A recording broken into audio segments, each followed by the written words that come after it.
Hi dear viewers, welcome to my channel C coaching centre. आज हम आपको समांतर श्रेणी का क्विक रिवीजन देते हैं। संख्याओं a1, a2, a3 dot dot dot an की सूची को समांतर श्रेणी कहते हैं। यदि एक चर संख्या d समांतर अस्तित्व में है तो a1 plus d1, a3, a2 plus d, a3 plus d ये हमारा समांतर श्रेणी में होता है। तो समांतर श्रेणी का nवें पद का फॉर्मूला आप याद कर लेना। a plus n minus one D होता है। अगर अंतिम पद हो तो a plus n minus one D होता है। अगर तीन पद हों तो a minus D A plus D होता है। चार पद हों तो a minus three D A minus D A plus three D होता है। इसमें 2d डिफरेंस होता है। पाँच पद के लिए ये होता है। अगर n पदों का योग दिया हो तो n/2 2a plus n minus one into D होता है।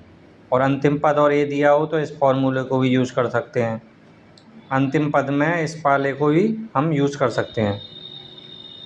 यदि ए बी सी समांतर श्रेणी में है तो बी को ए तथा सी का समांतर माध्य कहते हैं, यानी कि a प्लस सी बटे दो हो जाता है। अब हम आपको MCQ बताएंगे। इसमें हमको समांतर सर्वांतर यानी डी बताना है, तो पहले दूसरे में से पहला माइनस कर देना तो ये 4 आ जाएगा। इसमें भी एक में से 3 माइनस कर देना, 2 आ जाएगा। 8वां पद 17 और 14वां पद 29 है। तो इसमें आपको एक सिंपल ट्रिक बता देते हैं। 8 और 14 का डिफरेंस कर देना, 6 हुआ। और 17 और 29 का डिफरेंस कर देना, ये हुआ तुम्हारा 22। तो उसका डिवाइड करके हमारा आंसर आ जाएगा। किसी समांतर प्रथम पद 8 और nवां पद 33 है, तो इसमें हम फॉर्मूला लगाकर सॉल्व कर लेंगे। इसमें हम सेकंड में से थर्ड, जैसे 10वां पद पूछ रहा है तो 10वां पद एक पद कम करके इसको हम आसानी से निकाल सकते हैं।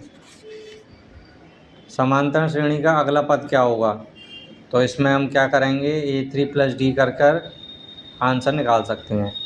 11वां पद पता करने के लिए हम फॉर्मूला यूज़ कर लेंगे। सार्वंतर दिया है और 10वां पद दे ही रखा है, तो an वाला फॉर्मूला लगा कर लेंगे। समांतर श्रेणी का nवां पद 3n-4 है, तो n हमारा 10 दे रख कर आंसर निकाल लेंगे। इस तरीके से आप इनको कर सकते हैं।